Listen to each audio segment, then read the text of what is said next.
عید میلاد النبی کوئی بوجھ لیتا ہے صلی اللہ علیہ وآلہ وسلم، تو اس میں چڑھنے کی کوئی ضرورت نہیں ہے. اصل مقصد یہ ہے کہ لوگوں کو بات سمجھائی جائے، ہمارا یہی مقصد ہے الحمدللہ. اچھا، اس حوالے سے بعض لوگ یہ پوچھتے ہیں کہ اب میلاد کے اوپر اگر کوئی گھر میں کھانا بھیج دیتا ہے، بھئی جو کھانا لے کے آئے اس سے پوچھیں کس کے نام کی نیاز ہے. 10 محرم کا کھانا ہو، 11ویں کا کھانا ہو یا میلاد کا کھانا ہو، جو لے کر آئے اس سے پوچھیں کس کے نام کا ہے. اگر وہ کہے نا اللہ کے نام کا ہے تو لے لیں اور کھا لیں، کوئی مسئلہ نہیں. اور اگر وہ اللہ کے سوا کسی اور کا ذکر کرے پھر بھی اس سے پوچھ لیں. بعض اوقات لوگوں کو بتانے میں وہ کہہ دیتے ہیں نا عبد القادر جیلانی کی 11ویں، ان کو کہیں کہ ان کے نام کی ہے یا اللہ کے نام کی ہے، اور ان کو ثواب پہنچانے کے لیے. یعنی اگر بریانی کھانی ہے تو پھر پوری تحقیق کر لو. تو انشاءاللہ آپ کو سارے مسلمان یہی کہیں گے کہ یہ ثواب پہنچانے کے لیے. تو میت کی طرف سے سال ثواب، صدقہ اور خیرات کا جو کھانا ہے وہ آپ کھا سکتے ہیں. آپ اس ایکٹیویٹی کے بارے میں کہہ سکتے ہیں کھانا حرام نہیں ہوگا، اس ذہن میں رکھیے گا. کھانا اپنی جگہ حلال ہی رہے گا. یہ کرنا کہ کھانا لے کے اوپر کبوں کو ڈال دینا یا نہ لینا، غصے کا اظہار کرنا، اس طرح کرنے سے میرے بھائی کوئی تبلیغ نہیں ہونی ہے. یہ تبلیغ کا اچھا موقع ہے، کوئی لے کے آ جائے تو اس سے پوچھیں بیٹا یہ کس کے نام کا ہے، اس کو کم از کم تبلیغ کریں اللہ کے نام کا ہے. یہ تو بریلوی، دیوبندی، اہل حدیث، شیعہ سارے ہی مانتے ہیں کہ اللہ کے سوا کسی اور کے نام کا کھانا نظر نیاز منع ہے. اس پہ تو کوئی دوسری رائے ہی نہیں ہے. وہ تو کہتے ہیں ہم اصالہ ثواب کے لیے کریں. لیکن اگر اصالہ ثواب کے ساتھ کسی کا یہ جڑ گیا ہے کہ ہم اگر 11ویں کے موقع پر داتا دربار کے اوپر دودھ نہیں چڑھائیں گے تو ہماری بھینسیں دودھ دینا چھوڑ دیں گی، تو سر یہ تو پھر بہت آگے بات چلے گی نا. ایسے لوگوں کو تو کہنا چاہیے کہ میرے بھائی آپ تجدید ایمان کریں، آپ کا کیا عقیدہ ہے. اگر اسی بنیاد پہ آپ نے دودھ ماننا ہے، میرے کہنے پہ آپ نہ دودھ دو، بھینسیں انشاءاللہ دودھ دیتی رہیں گی. باقی وہ جب بھینسوں نے جس پیریڈ آف ٹائم میں دودھ نہیں دینا ہوتا اس میں تو انہوں نے نہیں دینا. کوئی لے جاؤ نا اس طرح کی بھینس جیڑی بولی تے آئی ہے، اور دادا دربار پھیرو تو دودھ صحیح دے تو پھر منیے نا. آپ جائیں آسٹریلیا میں دیکھیں، نیوزی لینڈ میں دیکھیں، ایک شکل کی بکریاں، ایک شکل کی گائیں یوٹیوب پہ ویڈیوز رکھی ہوئی ہیں، کتنا دودھ دے رہی ہیں. آپ کے سارے بزرگ مل کے بھی ایک بھینس سے اتنا دودھ نہیں نکال سکتے جتنا وہ نکال رہے ہیں. تو انہوں نے کیوں نہیں بزرگ مانتے؟ اتنی خوبصورت گائے، بھینسیں، اور سب یہ ایک ٹیکنالوجی ہے اللہ تعالیٰ نے انسان کو طے کروا دی ہے. دنیا بقدر ایفرٹ ہے، جو کوشش کرے گا اس کو ملے گا. باقی میں کبھی بھی ہارڈ سٹانس نہیں لیتا، کیونکہ آپ یہ ذہن میں رکھیے گا کہ آپ جس ملک میں رہ رہے ہیں وہاں پر صدیوں سے ان چیزوں کو نبی علیہ السلام کے ساتھ عقیدت کے ساتھ لوگوں نے جوڑا ہوا ہے. لہٰذا کوئی یہ حرکت نہ کرے کہ کوئی میلاد کا جھنڈا پھاڑ دے، کوئی ضرورت نہیں ہے. کہیں پہ لائٹنگ ہوئی ہوئی ہے اس کو خراب کر دیں، کوئی ضرورت نہیں. میں آپ کو اپنا بتاؤں، جب میرے بچے چھوٹے چھوٹے تھے نا تو میلاد کے ظاہر مہینے میں تو پورا کلچر ہے سب کانٹیننٹ کا. آپ کیا بچوں کو لائٹنگ کرنے سے، جھنڈیاں لگانے سے روک سکتے ہیں؟ مجھے بتائیں. تو میں خود انہیں پیسے دیتا تھا، وہ ظاہر پیسے مانگتے تھے کہ ہم نے بھی جھنڈیاں لگانی ہے. میں کہتا ٹھیک ہے لگا لو، لیکن اب جب تھوڑا سا استعمال ہے میں نے انہیں منع نہیں کیا. وہ خود ہی پوچھتے ہیں کہ بابا یہ، اب ظاہر ہے وہ جب بندہ ویڈیوز دیکھتا ہے اس کو آئیڈیا ہوتا ہے کہ نبی الاسلام نے، صحابہ نے یہ کام کیا. نہیں، اب اس دفعہ میلاد آیا ہے تو اب انہوں نے کوئی ڈیمانڈ نہیں کی ہے کہ ہم نے لگانا ہے نہیں لگانا. خود بخود آپ نے نیگیٹو سائیکالوجی کبھی ڈیولپ نہیں ہونے دینی. اس کا فائدہ یہ ہوگا کہ نفرت نہیں آئے گی کسی کے دل کی. میرے پاس وہ محلے والے کچھ اکٹھے ہو کے آگے جی وہ ہم نے جھنڈیاں لگانی ہے تو چندہ چاہیے. میں نے کہا یہ لو یار لگاؤ.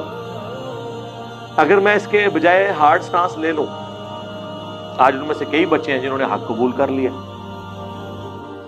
میرے گھر آج سے 20 سال پہلے کوئی 1.5 لاکھ روپے کا میں نے سامان، آج کا سمجھ لیں 1 ملین کے قریب وہ بنتا ہے، میں نے سامان میلاد کا میں نے اپنا ذاتی بنوایا ہوا تھا جو ہم اپنا چوک سے جاتے تھے. اور یقین کریں ہمیں کبھی یہ وسوسہ بھی نہیں آیا تھا کہ ہم غلط ہیں، اور اللہ کے فضل سے کبھی یہ بھی وسوسہ نہیں آیا تھا کہ ہمارے علاوہ کسی نے جنت میں جانا ہے. تو جو جدھر لگا ہوا ہے نا میرے بھائی وہ جذبات کے ساتھ لگا ہوا ہے. ہدایت مل جاتی ہے اگر آپ ہدایت کا دروازہ بند نہ کریں. خدا کے لیے کسی سے نفرت نہ کریں، پیار محبت سے. آپ دیکھیں ہماری اس دعوت سے سب سے زیادہ اگر کوئی چینج ہوئے ہیں نا وہ بریلوی ہوئے ہیں. انہیں جی یہ جو کچھ ہم کر رہے ہیں منع تو کہیں نہیں نا. سر منع تو بہت کچھ نہیں ہے. جب یہ کہہ دیا کہ جو صحیح مسلم کی حدیث کے بدترین کام وہ ہیں جو دین میں نئی داخل کر دیے جائیں اور وہ بدعتیں ہیں اور بدعتیں گمراہیاں ہیں، تو منع تو ہو گیا. پھر بھی اگر آپ کو سمجھنا ہے تو ہم آپ کو پھر ایک مثال دیتے ہیں کہ عید کی اذان کہاں پر منع کی گئی ہے. وہ کہتے ہیں نہیں بخاری مسلم میں حدیث ہے کہ نبی علیہ السلام عید کی اذان نہیں دیتے تھے، تو اس سے کیا فرق پڑتا ہے؟ منع تو نہیں نہ کی، اذان کوئی برا کام ہے؟ بخاری مسلم میں حدیث ہے اذان کی آواز سے شیطان جو ہے بھاگ جاتا ہے اور اس کی ہوا خارج ہو جاتی ہے، اور جن لوگوں نے صرف عید کی نماز پڑھنی ہوتی ہے تو عید کے دن تو اذان لازمی ہونی چاہیے، بلکہ 2 ہونی چاہیے. کہیں گے نہیں نبی علیہ السلام نے نہیں کیا، تو پھر ہم وہی سوال کریں گے کیا گناہ کا کام ہے؟ کہیں گے نہیں ہے تو ثواب کا کام ہے، لیکن نبی علیہ السلام نے تعلیم نہیں فرمایا. تو سر بس یہی ہمارا جواب آپ کی میلاد کی ایکٹیویٹیز کے بارے میں ہے. آپ نے میلاد منانا ہے، صحیح مسلم 2750 فیہ ولدت وفیہ انزل علیہ، اس دن میں پیدا ہوا اور اسی دن مجھ پر پہلی دفعہ وحی نازل ہوئی. آپ روزہ رکھ کر منڈے والے دن ہر ہفتے ہر ویک میں منڈے کا روزہ رکھ کر میلاد منائیں، جشن میلاد بھی منائیں اور جشن قرآن. کیا اسلام اس چیز کا نام ہے کہ سال کے بعد ربیع الاول کے مہینے کے اندر لوگ نکل آئیں باہر، سال کے بعد محرم کے مہینے کے اندر لوگ نکل آئیں باہر، یا رمضان کے مہینے کے اندر نکل آئیں باہر؟ اسلام تو ایک پورا ایک پیکج ہے نا. اس کے بعد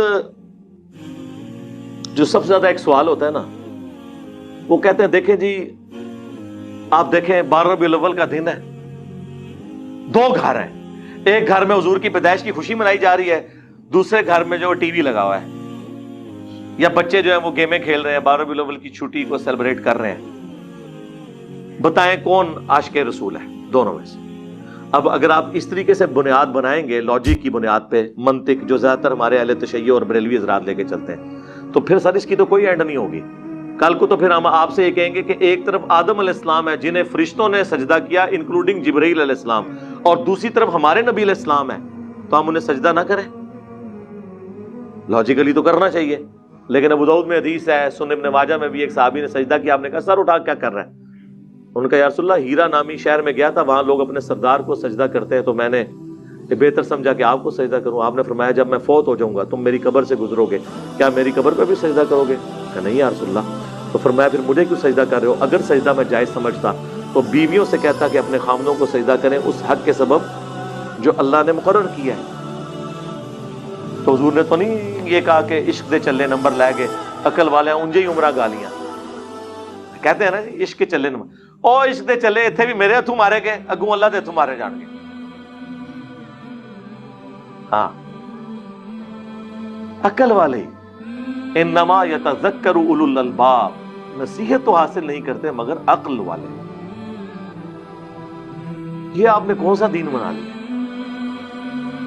تو اس طریقے سے چیزوں کو نہیں پریزنٹ کیا جا سکتا. تو اس کی پھر میں ان کو پھکی دیتا ہوں کہ دیکھیں کہ 10 محرم کا دن ہے، ایک گھر میں مجلس ہو رہی ہے، لوگ چیخو پکار کر رہے ہیں، ماتم کر رہے ہیں، اہل بیت کے مصائب کو یاد کر کے رو رہے ہیں، اور دوسرے گھر کے اندر ٹی وی چلا ہوا ہے. بلکہ اس سے بھی بڑھ کر اعلیٰ حضرت کی کتاب رد الرافضہ رکھی ہوئی ہے جس میں شیعہ کو کافر ڈکلیئر کیا گیا ہے. ایک طرف اہل بیت کے غم میں لوگ رو رہے ہیں، یہ شیعہ کا گھر ہے، یہ بریلویوں کا گھر ہے. اب بتاؤ کہ عاشق اہل بیت کون ہے؟ تو کہیں گے نہیں عشق اہل بیت کا یہ تقاضا نہیں ہے کہ اس طرح کی بدعت کی جائے. تو سر عشق رسول کا بھی یہ تقاضا نہیں کہ اس طرح کی بدعت کی جائے. پھکی کے بغیر، اینٹی وینم الزامی جواب کے بغیر بات سمجھ نہیں آتی. اب ہم تو پیار محبت سے سمجھا ہی سکتے ہیں، غصہ نہیں کسی پہ کھا سکتے. ان چیزوں کو لوگ پھر جذبات کے ساتھ جوڑ لیتے ہیں. تو یہ مربجہ ساری چیزیں جو ہے نا یہ اس طریقے سے جو چیزیں بعد میں شروع ہوئی ہیں اس کے اوپر کسی کے اوپر قدغن لگانا. باقی اس کو میں مانتا ہوں کہ اس پہ اجماع امت ہو چکا ہے. المستدرک للحاکم میں حدیث ہے میری امت کبھی بھی گمراہی پہ جمع نہیں ہوگی، جماعت پہ اللہ کا ہاتھ ہے. الموجب الکبیر طبرانی میں بھی حدیث موجود ہے کہ پوری امت جب کسی بات پہ متفق ہوگی تو وہ اللہ کی مرضی سے ہوگی، یہ امت گمراہ نہیں ہوگی. ہاں اگر کسی ایک گروہ کی مخالفت آ جاتی ہے پھر وہ اجماع امت نہیں ہوگی. یہاں تک اجماع ہو چکا ہے کہ ربیع الاول کے مہینے میں نبی علیہ السلام سے متعلق پوری دنیا کے اندر سیمینارز پروگرام کیے جاتے ہیں. ایون وہ آپ دیکھیں یہاں پہ اہل حدیث بھی امام الانبیاء کانفرنس کر رہے ہیں، دیوبندی سیرت النبی کانفرنس کر رہے ہیں، بریلوی میلاد مصطفیٰ کانفرنس کر رہے ہیں، اہل تشیع بھی کر رہے ہیں. پروگرام نبی علیہ السلام کی سیرت کو، آپ کی صورت کو، آپ کے معجزات کو ذکر کرنا، آپ علیہ السلام کی شخصیت کی کوالٹیز کو ذکر کرنا. اس مہینے کے اندر جمعے کے خطبوں میں تمام مکاتب فکر کے لوگ یہ ساری چیزیں کرتے ہیں. یہ بالکل درست ہے، یہاں تک اجماع ہے. باقی یہ جو ایگزیکٹلی 12 ربیع الاول کے دن کو ٹارگٹ کر کے جھنڈیاں، جلوس، لائٹنگ، اس اعتبار سے جو کچھ کیا جا رہا ہے نا، اس کے اوپر کوئی اجماع نہیں ہوا. بس میں اشارے سے ہی بات کر سکتا ہوں تاکہ آپ کو بات سمجھ آئے. اس کے اوپر پھر وہ یہ بھی کہتے ہیں کہ قرآن میں اما بنعمت ربک فحدث، پس اپنے رب کی نعمتوں کا خوب چرچا کرو. وہ کہتے ہیں جی چرچا تو سڑکیں بند کیے بغیر ہوگا ہی نہیں، بدواواں ملن گی تو چرچا نہیں ہوئے گا. جب لوگ جو ہیں وہ ہاسپٹل جانے سے رہ جائیں گے. میں تو 10 محرم کا جلوس ہو، 12 ربیع الاول کا جلوس ہو، یا دیوبندیوں کا 1 محرم کا جلوس ہو، میں کسی بھی جلوس کے حق میں نہیں ہوں سوائے کنٹرول انوائرمنٹ میں کسی میدان کے اندر، کسی گراؤنڈ کے اندر کوئی چھوٹا موٹا پروگرام کر لیں. کیوں آپ لوگوں کو تکلیف میں ڈال رہے ہیں؟ کیا امیج آپ دے رہے ہیں پوری دنیا میں اسلام کا اس طریقے سے؟ اب آپ دیکھ لیں، ہم نے شکر کیا تھا یار افغانستان کے اندر کوئی صورتحال بہتر ہوئی ہے. آپ دیکھ لیں ان 10 دنوں کے اندر 2 شیعہ مساجد کے اوپر خودکش حملے ہو کر کتنے لوگ شہید کر دیے. میں سوچ، اور مارنے والے بھی مسلمان، مرنے والے بھی مسلمان، مرنے والوں کی حفاظت کرنے والے حکومت میں بیٹھے ہوئے طالبان وہ بھی مسلمان. اس صورتحال کے اندر کسی گورے کا دماغ خراب ہے کہ وہ اسلام میں آ جائے تو کہے گا بھائی سکون نال بیٹھا ہے، بیٹھا رہنے دو. یہاں پہ بھی آپ دیکھ لیں عشق رسول کے نام کے اوپر لوگوں کی گاڑیاں جلائیں گے. آج تک کوئی عاشق رسول مجھے نہیں ملا جو لبیک یا رسول اللہ کا نعرہ لگائے اس کے بعد اپنے موٹر سائیکل کی ٹینکی کھول کے اس میں وہ تیلی ڈال دے. اور کریو نا اے کام نہ کرنا، آگ لانی ہوئی نا ٹینکی نہ کھولنا، سائڈ تو لانا، کیونکہ وہ اگر اس کے اوپر آپ رکھیں گے تو بم بن کے پھٹے گا، تجھے بھی نہیں بچو گے، خود بھی جنت ہی پہنچ جاؤ گے. اپنی گاڑی اور اپنے موٹر بائک کو تو جلا کے آج تک کسی نے عشق رسول کا اظہار نہیں کیا. لوگوں کی گاڑیاں، اے ٹی ایم مشینیں توڑ کے اس سے عشق رسول کا اظہار کر. تو اظہار کا طریقہ نبی علیہ السلام نے بتا دیا. 2750 فیہ ولدت وفیہ انزل علیہ، میں پیر کا روزہ اس لیے رکھتا ہوں اس دن میں پیدا ہوا، اس دن مجھ پہ پہلی وحی نازل ہوئی.